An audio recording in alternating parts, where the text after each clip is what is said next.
Riwayat yang kedua mengatakan bahwa Ya'juj dan Ma'juj itu sudah ada dan sudah berlalu.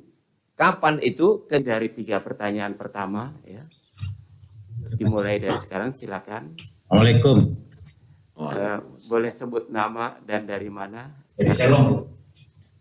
Itu dari Selong. Dari Selong. Pak, siapa itu? Jin.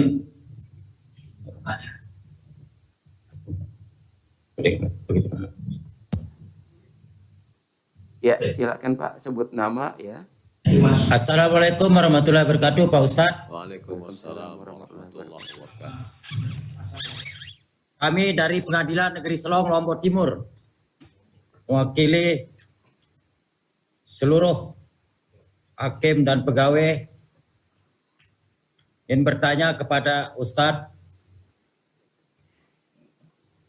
Nama saya Roski Kasubag Kepegawaian Pengadilan Negeri Selong. Tadi Bapak Ustadz membahas tentang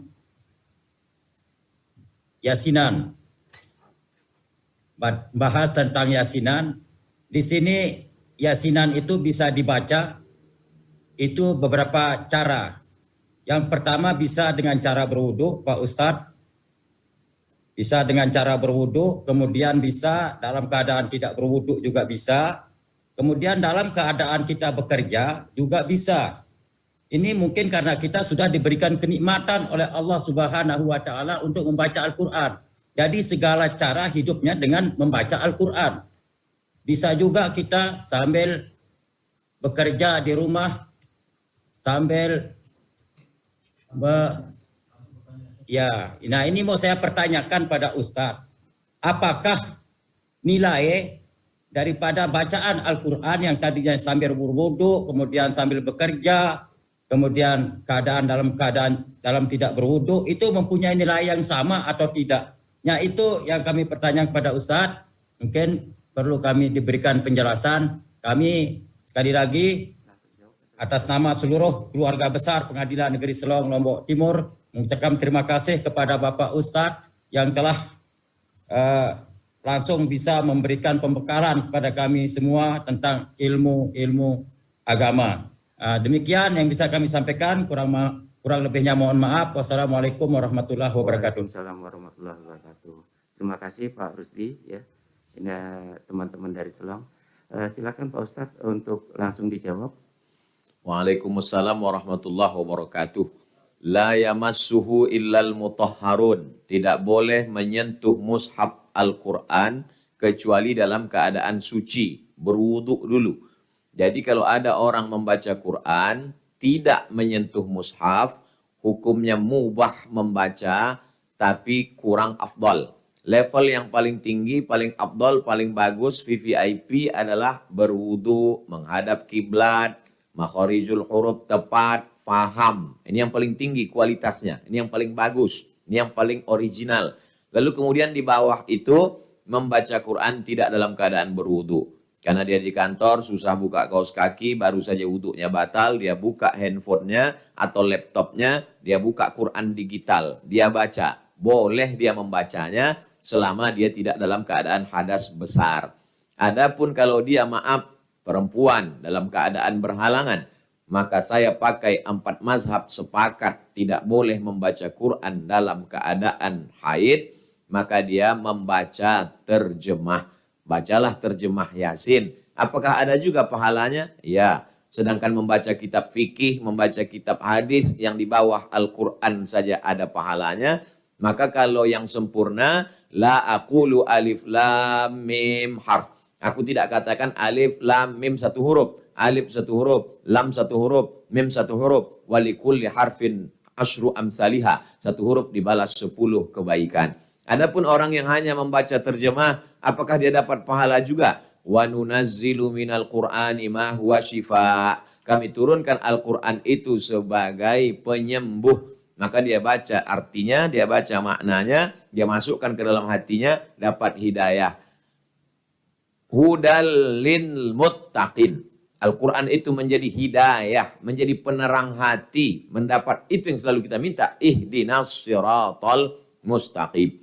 Lalu kemudian Kalau hanya sekedar mendengar bagaimana? Mendengar pun mendapat rahmat. Wa iza quri'al Qur'an, kalau Quran dibacakan, fastami'u lahu, diam. Wa ansitu, diam, dengar baik-baik, la'allakum turhamun, turun rahmat. Klasifikasinya yang paling atas, berwudu, paham, ngerti, baca. Di bawah itu, tidak dalam keadaan berwudu, membaca. Di bawah itu lagi, tidak dalam keadaan berwudu, dalam hadas besar karena dalam keadaan haid, menstruasi, dia baca terjemahnya, maka insya Allah turun juga rahmat Allah Subhanahu wa Ta'ala. Saya tutup dengan hadis terakhir. Majtama'a qaumun, untuk satu pertanyaan ini. Majtama'a qaumun, sekelompok orang berkumpul. Yatsluna kitab Allah, membaca ayat Allah. Wa yatadarasunahu fima bainahum, mengkaji isinya. Ada yang baca, ada yang ngaji, ada yang dengar saja.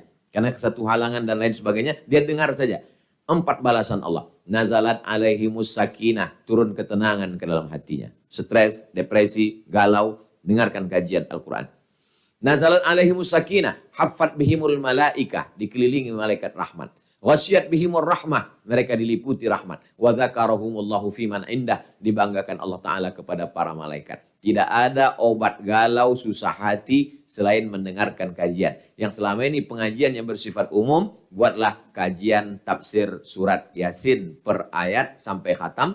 Selesai Yasin pindah ke juz amma yatasa'alun, maka membangkitkan kesadaran, menambah keimanan. Wallahu a'lam bishawab. Demikian Pak Rusdi ya, sudah terjawab dan kita semua mendapatkan pengetahuan baru ya tentang membaca Al-Quran dalam keadaan berwudu, tidak berwudu, bahkan sambil bekerja ya. Silakan Bapak dan Ibu yang lain untuk mengajukan pertanyaan dari Aceh. Silakan ini KPT Bengkulu, Pak. PT. Oh, ya, Assalamualaikum warahmatullahi wabarakatuh. Saya dari PT Banda Aceh. Nama saya M. Joni Kemri. Mungkin Ustadz Somad mungkin pernah membahas nama Kemri. Salah satu orang itu saya. Alhamdulillah hari ini saya diberi rahmat oleh Allah bisa bertegur sapa dengan Pak Ustadz. Alhamdulillah. Ustadz yang saya hormati, saya kepingin bertanya, sudah lama ingin bertanya, mencari kemana-kemana bertanya, ya Alhamdulillah hari ini dapat kesempatan bertanya kepada Pak Ustadz. Memang pertanyaan saya tidak berkaitan dengan ceramah kita hari ini tentang Ya'jud Ma'jud. Di situ disebutkan Ya'jud Ma'jud turunan dari Nabi Adam, tapi apa yang membedakan?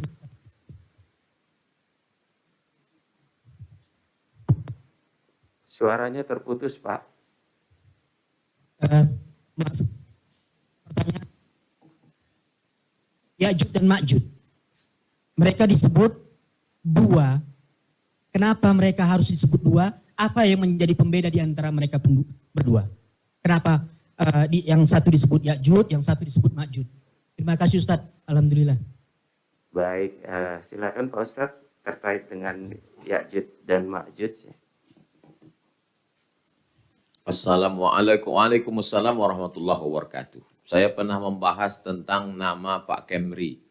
Kemri, ada orang punya anak dikasih nama Kemri, pas ditanya, siapa nama anakmu? Kemri, apa artinya? Apakah itu merek mobil? Bukan Pak. Arti Kemri apa? Rupanya lahir anak itu 17 Agustus, jadi Kemri artinya kemerdekaan Republik Indonesia. Baru ini berjumpa orangnya, kalau tersinggung mohon maaf. Tentang masalah Ya'jud wa Ma'jud disebutkan dalam surat Al-Kahfi. Lalu kemudian tentang Ya'jud wa Ma'jud ada beberapa penafsiran ulama. Tafsir yang pertama, di zaman Nabi Nuh ada orang yang tubuhnya sangat besar. Karena tubuhnya sangat besar, tidak ada perempuan yang bisa menikah dengan dia. Lalu kemudian akhirnya dibentuklah bukit dipahat berbentuk perempuan. Maaf beribu maaf, tepat pada alat kelamin itu diletakkan daging binatang. ini tak layak disebutkan. Tapi saya mau menceritakan bagaimana tafsir Israiliyat, riwayat-riwayat dari Bani Israel. Lalu kemudian dia pun menunaikan hajatnya. Spermanya bercampur dengan daging tadi membusuk. Itulah lahir Ya'juj dan Ma'juj. Bukan hadis Nabi. Tapi disebutkan.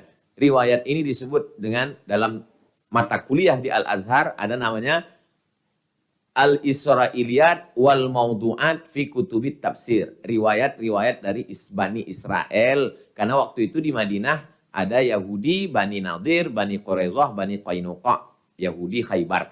Jadi kalau ada orang bercerita bahwa Ya'juj dan Ma'juj itu adalah seperti yang saya sebutkan tadi, maka itu riwayat Israiliyat yang tidak perlu dipercaya. Riwayat pertama.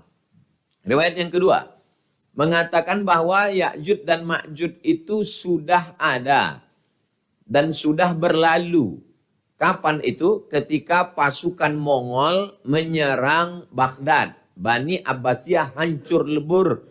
Sampai-sampai warna sungai Efrat itu menjadi hitam. Karena mereka mengambil kitab-kitab di perpustakaan yang terbesar di Baghdad, Irak. Mereka campakkan ke dalam sungai. Menyeberang kuda mereka di atas sungai. Luntur tinta itu sampai hitam. Karena mereka anti peradaban. Mereka adalah bangsa barbar Mongol. Lalu kemudian mereka itulah yang sesungguhnya Ya'juj dan Ma'juj. Di antara penafsir yang setuju dengan pendapat ini adalah Imam Thahir bin Ashur dalam tafsir At-Tahrir wa Tanwir. Jadi dia menyebutnya Ya'juj wa Ma'juj itu adalah satu suku besar. Itulah dia mereka yang sudah menghancurkan sekitar berabad-abad yang lalu. Adapun pendapat yang ketiga mengatakan Ya'juj wa Ma'juj belum lagi keluar. Dia masih tersimpan, dibangun bentengnya oleh Iskandar Zulkarnain, Alexander the Great, yang meminta supaya diberikan besi untuk menembok. Nanti sebelum hari kiamat, Ya'juj wa Ma'juj keluar. Kenapa Ustadz sebutkan 3 versi tafsir ini? Supaya kita paham bahwa ini termasuk masalah-masalah yang ulama tidak dalam satu pendapat ikhtilaf. Jadi kalau ada ustadz bercerita begini, karena memang banyak riwayat tentang itu. Lalu bagaimana sikap kita sebagai orang beriman? Kita yakin bahwa Ya'juj dan Ma'juj itu ada, tapi ada dalam beberapa versi penafsiran. Bahkan dalam kitab perjanjian lama pun ada, disebut dengan Yegog and Megog. Ya'juj dan Ma'juj. Wallahu a'lam bishawab. Baik Pak Joni ya, sudah terjawab apa yang selama ini menjadi ganjalan di pikiran Pak Joni ya, dari penjelasan Pak Ustadz terkait dengan Ya'juj wa Ma'juj ya. Silakan Bapak dan Ibu masih ada kesempatan untuk bertanya kepada Pak Ustadz. Assalamualaikum warahmatullahi wabarakatuh. Waalaikumsalam warahmatullahi wabarakatuh. Yaitu ada sekelompok Tolong sebutkan dulu namanya. Nama Rahmawati Pak dari Pengadilan Negeri Banda Aceh. Rahmawati dari Pengadilan Negeri Banda Aceh. Pertanyaannya adalah ada sekelompok pegawai yang katakan atau orang mengumpulkan uang pribadi 1 bulan katakanlah 25.000. Kemudian uang itu setelah terkumpul dipinjamkan kepada teman-teman yang ingin menggunakan uang tersebut. Kemudian orang teman yang meminjam tadi ketika mengembalikan uang 25.000 itu menambahkan lagi 5.000 misalnya atau 2.000 rupiah. Dan uang dari hasil tambahan teman-teman yang meminjam tadi dikumpulkan lagi dan diberikan lagi untuk anggota kelompok tadi tersebut. Yang menjadi pertanyaan, apakah hal tersebut dibenarkan menurut Islam? Terima kasih. Assalamualaikum warahmatullahi wabarakatuh. Waalaikumsalam warahmatullahi wabarakatuh. Silakan Pak Ustadz. Waalaikumsalam warahmatullahi wabarakatuh. Kita membuat sebuah komunitas terdiri dari 10 orang. Lalu kita kumpulkan uang, lalu kemudian uang itu kita pinjamkan untuk salah satu dari anggota kita. Karena kesulitan ekonomi. terkumpul uang dari 20 orang, 1 orang 100.000, 20 orang 2 juta. Pakailah untuk modal usaha dan lain sebagainya. Ketika mengembalikannya tetap juga dengan angka nominal 2 juta, maka namanya ta'awun, tolong menolong. Hukumnya mubah, boleh. Dalilnya wa ta'awanu 'alal birri wat taqwa. Tolong menolonglah kamu dalam perbuatan baik dan ketakwaan. Wala ta'awanu 'alal ismi wal udwan. Jangan kamu tolong menolong dalam perbuatan dosa dan perbuatan permusuhan. Tapi ketika meminjam 2 juta, saat pengembaliannya 2.100.000 dipinjamkan berkali-kali dalam setahun, hasil dalam setahun itu lalu kemudian dibagikan, maka hukumnya riba. Ya ayyuhalladzina amanu, hai orang beriman, la ta'kulur riba, jangan kau makan riba. Ad'afam mudha'afah, kelebihan. Riba artinya bertumbuh bertambah. Yang 2 juta jadi 2.100.000, maka riba. Ancaman bagi orang yang makan riba, 1. Alladzina ya'kuluna riba, orang yang makan riba. La yaqumuna illa kama yaqumul ladzi yatakhabbathu syaitanu minal mas. Nanti dia bangkit dari kubur di padang mahsyar seperti orang yang bangkit dari kerasukan setan. Seperti orang kesambet yang dibacakan ruqyah. Yang kedua, duit riba dimakan. Menjadi sepiring nasi berubah menjadi setetes darah. Dari jantung naik ke otak, otaknya hitam kotor. Kalau dimakan anaknya jadi sulit, susah menghafal Quran, berdoa, dan lain sebagainya. Mana dalilnya? Nasiyatin, kazibatin, khati'ah. Ubun-ubun, otak yang mestinya berpikir baik jadi kotor, pelaku dosa gara-gara kena semprotan darah riba. Yang ketiga, ayyuma lahmin, setiap daging di badan, nabata min haramin, tumbuh dari yang haram, fannaru aula bih, maka tempatnya api neraka jahanam. Badan kita dari darah dan daging, dari makanan riba, maka dicuci dalam api neraka, bersih baru masuk surga gara-gara riba. Yang keempat, setiap kita berdoa pagi petang siang malam, Rabbi firli wali walidayya warhamhuma kama rabbayani shaghira, Allah mahdina fiman hadait. Orang berdoa mengangkat tangan, doanya tak dikabulkan Allah. Kenapa doanya tak dikabulkan Allah? Mat'amuhu haram, makanannya haram karena riba. Masrabuhu haram, minumannya haram karena riba. Malbasuhu haram, pakaiannya haram karena riba. Wa ghudhiya bil haram, disuapkan makanan haram kepada anak cucu istrinya. Anna yustajabulah, tak mungkin doanya dikabulkan Allah. Semoga kita dipelihara dari terjerat riba. Amin ya rabbal alamin. Wallahu a'lam bishawab.